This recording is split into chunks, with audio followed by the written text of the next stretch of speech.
Seduta di consiglio stasera a Sestri Levante per parlare dei danni della mareggiata. Si parlerà dei fondi per la diga di Portobello. Già stanziati 150.000 euro, dice il sindaco, persi 10 anni, replica l'opposizione.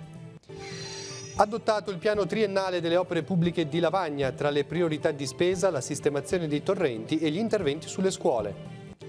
Passa in commissione lo svincolo e la riqualificazione degli alberghetti di via Gramsci a Rapallo, la pratica in consiglio a inizio dicembre. Il Papa ha concluso il ciclo di catechesi sui comandamenti. Tutto il percorso del Decalogo non avrebbe alcuna utilità, ha detto, se non arrivasse a toccare il cuore dell'uomo aprendolo a Dio. Festa della presentazione di Maria al Tempio, questa mattina la messa del Vescovo dalle suore della presentazione di Sestri Levante. La famiglia religiosa oggi ricorda i 70 anni di professione di Suor Benedetta Bagnone. Calcio, la Virtus Entella batte l'Olbia 3-2. I biancocelesti, nonostante qualche distrazione nel finale, proseguono la serie positiva. Domenica trasferta a Siena. Pallanuoto, sabato si gioca la prima di campionato in Serie A2 maschile. Il Lavagna 90 impegnato in trasferta con il Sori. La squadra ringiovanita sta affinando la preparazione tecnica.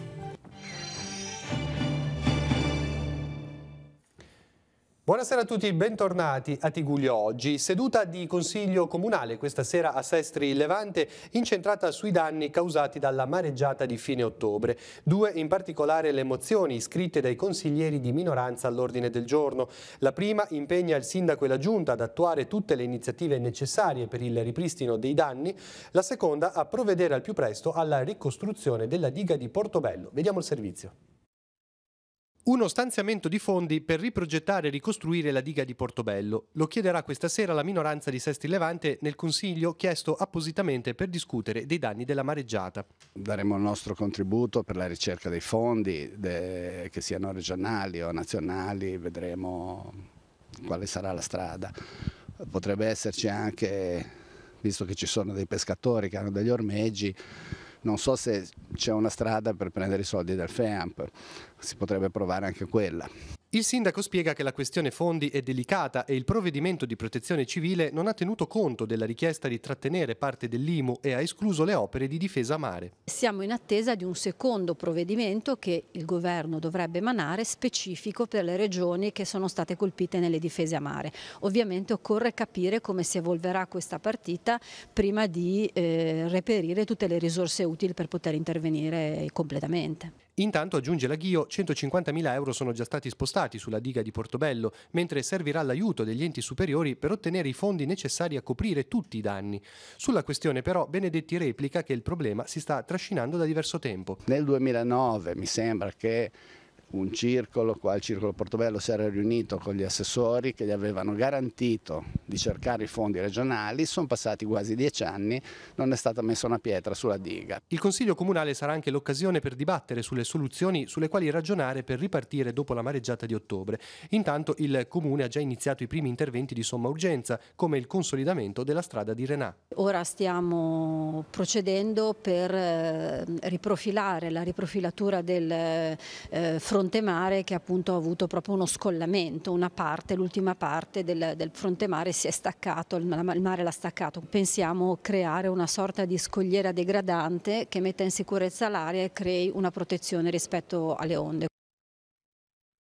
Incontro tra amministrazione e commercianti a Portofino. La riunione si è svolta questa mattina nel teatrino comunale. Il sindaco Viacava ha annunciato che sono arrivati i moduli della passerella pedonale che, alti circa 1,5 metri sul livello del mare, aggireranno le voragini sulla provinciale 227, permettendo a tutti di arrivare nel borgo.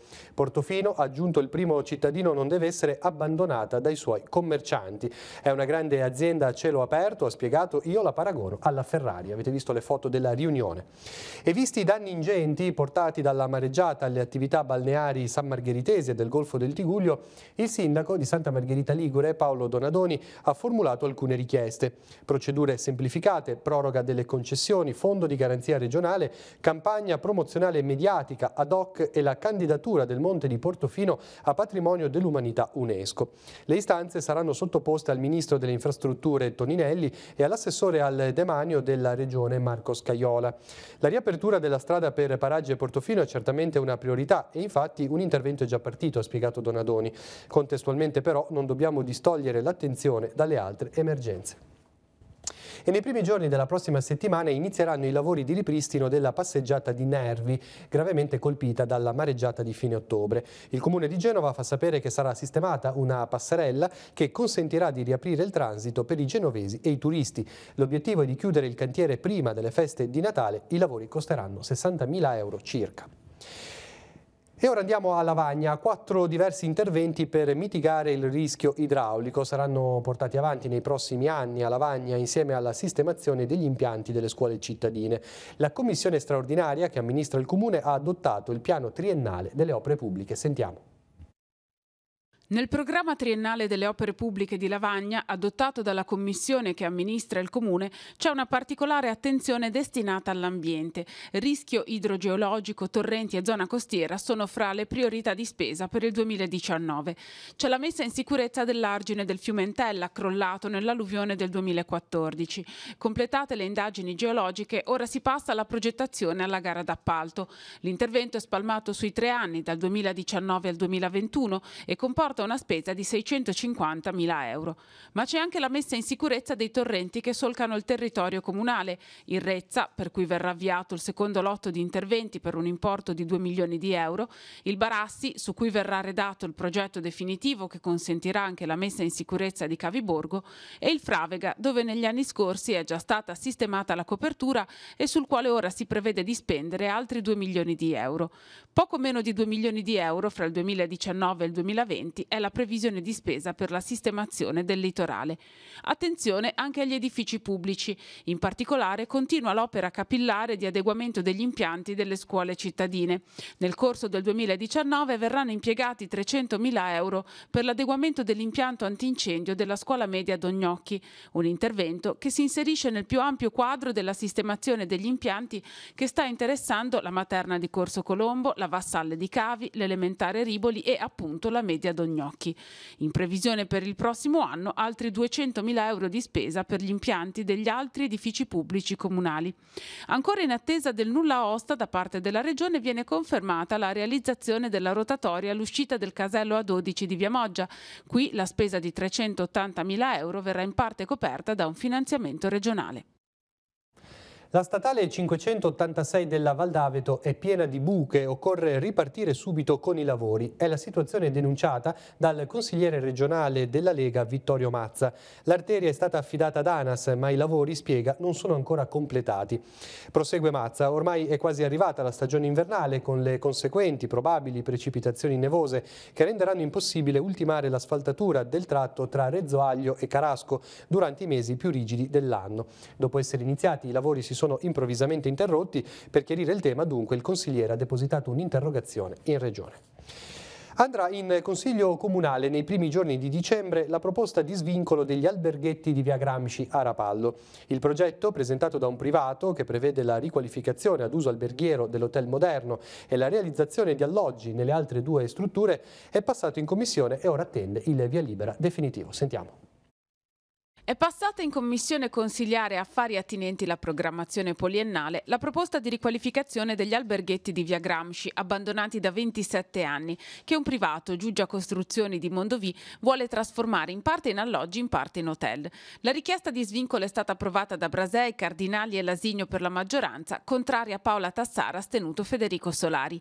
In linea con il piano urbanistico comunale, il privato riqualificherebbe il moderno ad uso alberghiero e ristrutturerebbe il bel soggiorno Royal trasformandoli in appartamenti. Noi ci siamo occupati degli alberghetti sin dall'inizio dell'amministrazione Bagnasco e eravamo molto preoccupati perché effettivamente l'economicità non c'è.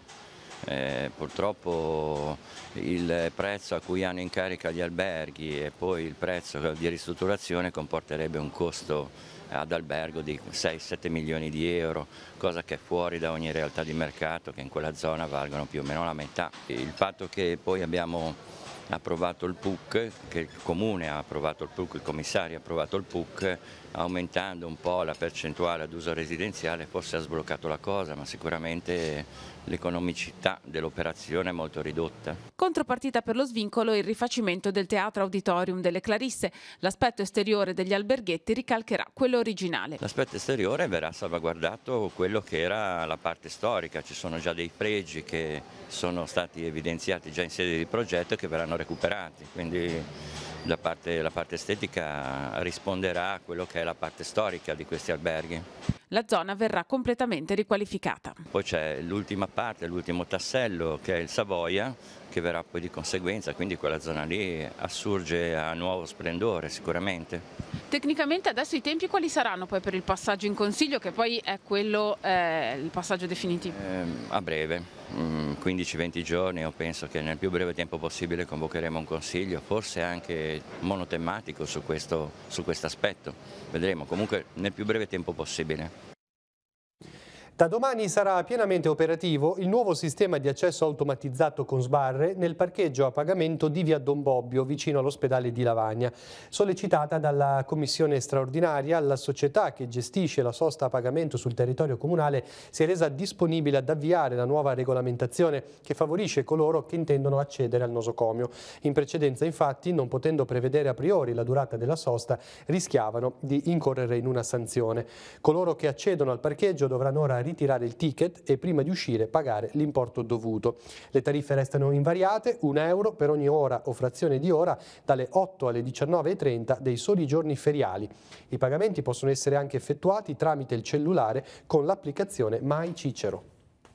E c'è una novità a Chiavari che riguarda il sistema di rilevamento elettronico Photored, installato lo scorso giugno all'incrocio di Corso Garibaldi, Corso De Michele e Corso Assarotti, allo scopo di regolamentare il traffico e multare chi non rispetta il codice della strada. Ora sarà possibile consultare la documentazione fotografica dell'infrazione per il passaggio con il semaforo rosso direttamente sul sito web del Comune, nella sezione Polizia Municipale. Per accedere al servizio occorre essere in possesso del verbale, sul quale ci sono i dati necessari per la compilazione della schermata. Dichiara l'assessore Giuseppe Corticelli: aumentiamo la trasparenza nel rispetto della privacy. Le immagini infatti riportano l'ora e la data e permettono di constatare l'effettivo passaggio col semaforo rosso della vettura senza inquadrare il conducente, i passeggeri o gli altri veicoli in transito. Siamo all'informazione religiosa. Il compito della legge è portare l'uomo ad aprire il proprio cuore a Dio. A dirlo Papa Francesco all'udienza generale di questa mattina. Tutto il decalogo dei comandamenti, ha spiegato, porta al cuore dell'uomo da cui nascono i desideri malvagi. Non ci si può però liberare da soli, bisogna aprirsi alla relazione con Dio. Sentiamo. Spesso dietro la maschera farisaica della correttezza asfissiante si nasconde qualcosa di brutto e di non risolto. Lo ha denunciato il Papa all'udienza generale dedicata al 9° e al 10° comandamento. Non desiderare la donna d'altri, non desiderare la roba d'altri. Francesco ha rilevato che questi comandamenti esortano a purificare i desideri, perché altrimenti i precetti di Dio possono ridursi a essere solo la bella facciata di una vita che resta comunque un'esistenza da schiavi e non da figli. Quest'ultimi 2 comandamenti, ha precisato il Santo Padre, mettono in risalto il fatto che tutte le trasgressioni nascono da una comune radice interiore, i desideri malvagi. Tutti i peccati nascono da un desiderio malvagio e si finisce in una trasgressione che ferisce se stessi e gli altri. Il percorso del Decalogo dunque ha il compito di toccare il cuore dell'uomo, ma se questo non è liberato, il resto serve a poco. Il compito della legge biblica non è quello di illudere l'uomo che un'obbedienza letterale lo porti a una salvezza artefatta e peraltro irraggiungibile. Il compito della legge è portare l'uomo alla sua verità, ossia alla sua povertà, che diventa apertura autentica, apertura personale alla misericordia di Dio che ci trasforma e ci rinnova. Dio è l'unico capace di rinnovare il nostro cuore, a patto che noi apriamo il cuore a Lui. L'unica condizione, Lui poi fa tutto, ma apriamo il cuore. Oggi la Chiesa celebra la festa della presentazione della Beata Vergine al Tempio. Veniamo in diocesi perché in questa occasione, questa mattina, il Vescovo ha celebrato la messa dalle suore della presentazione di Sestri Levante. Nell'omelia, Monsignor Tanasini ha invitato a vivere come Maria, con il gioioso obiettivo di compiere la volontà di Dio. Sentiamo. Maria ha dedicato la sua vita a compiere la volontà del Padre. È il cuore della festa della presentazione della Vergine al Tempio, sottolineato dal Vescovo nella messa presieduta stamani all'Istituto di Via dell'Educandato. Una dedizione totale a Dio, ha spiegato, che oggi gli uomini sono chiamati ad imitare. Da una parte l'impegno a seguire la volontà del Signore, che è sempre per il bene assoluto, dall'altra pensare alla propria vita come una vocazione. Pensiamo normalmente alla vocazione a uno stato di vita particolare. La vocazione al sacerdozio, la vocazione alla vita consacrata. No, noi dobbiamo invece pensare che la vita di tutti noi è rispondere a Dio che ci chiama a vivere l'amore secondo il suo progetto. È vocazione ogni impostazione di vita. Vivere la vocazione vuol dire fare in modo che la nostra vita non sia semplicemente organizzata o progettata da noi, ma in un dialogo continuo con il Padre che sta nei cieli. Provate a fare in modo che la vostra vita diventi un dialogo con il Signore. Durante la celebrazione il pensiero è andato a Suor Giuditta Perdighe, scomparsa pochi giorni fa, e alla 93enne Suor Benedetta Bagnone, che proprio oggi festeggia 70 anni di professione religiosa.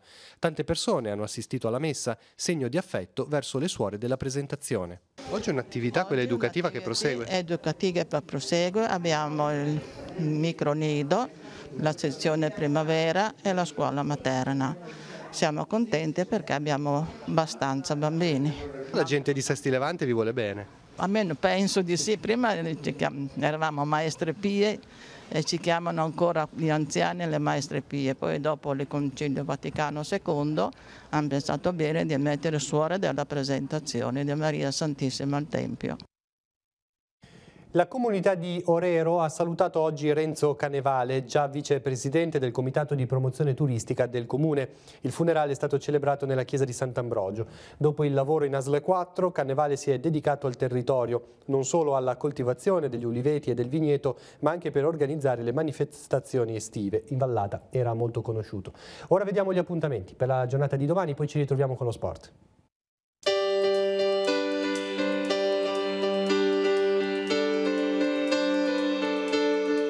Appuntamenti in agenda per giovedì 22 novembre. Giornata dedicata allo yoga al centro Famiglia Tigullio in via della Cittadella a Chiavari.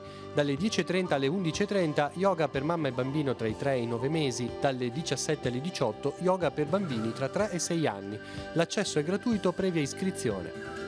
Alle 11, al Liceo Artistico Luzzati di Chiavari, il gruppo teatrale di Moneglia porterà in scena Lisistrata, Donne per la pace, tratto da Aristofane e da un trapezio per Lisistrata di Garinei e Giovannini. La regia è di Maria Grazia Rebuzzi, seguirà un dibattito curato da Giulia Marseglia. Nuova lezione all'Accademia Culturale di Rapallo. Alle 16, nei locali di Villa Quairolo, Paolo De Lucia tratterà il tema Calasso, la follia che viene dalle ninfe. Alle 16.30 nella Biblioteca Vago di Santa Margherita Ligure sarà presentato il volume Sutta in sé Cussà de Sa, poesie da leggere insieme con la prefazione di Franco Bambi. L'autore è Benedetto Mortola. Proseguono i laboratori di pittura per bambini dai 5 ai 12 anni promossi dall'artista Maria Rocca e dal titolo Paesaggi di mare. Domani dalle 16.45 alle 18.15 nella Biblioteca del Mare di Riva Trigoso sarà affrontato il tema degli uccelli acquatici. Infine, alle 17 alla Società Economica di Chiavari, letture di Stefania Basini dal titolo Costumi e tradizioni in Galles. L'incontro fa parte del ciclo di appuntamenti dell'Associazione Italo-Britannica Chiavarese.